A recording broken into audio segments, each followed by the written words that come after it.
Welcome to Win News Western New South Wales. My name is Bruce Roberts. Also tonight, COVID temporarily douses a popular Orange festival. Find out when it will go ahead. A COVID case has been confirmed in the Central West. The person, a close contact of an infected worker who travelled to the region last week. It has sparked fresh concerns. COVID is spreading to the regions, with a visitor to a Cootamundra home last week also testing positive. A community put on notice. Cars streamed through the pop-up testing clinic in Blaney after a worker at the town's Nestle site tested positive to the virus. The gentleman was in isolation when tested, but we're just going back to look at whether he was infectious in community. That information will be released and any further requests for that community will be made. This case linked to a truck driver who travelled to the region last week.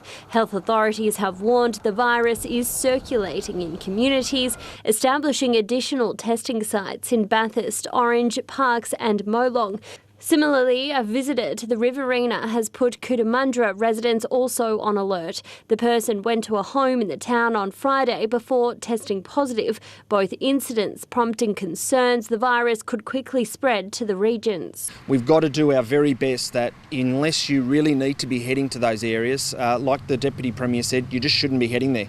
Despite recent exposure from out-of-towners, a loophole means construction and other essential workers can still travel to regional areas, something the local member believes could have been avoided. I've always been a firm believer and supported and encouraged the government to give regional contracts to regional businesses and regional tradies, and then we wouldn't have these tradies from Sydney having to come out to do the work.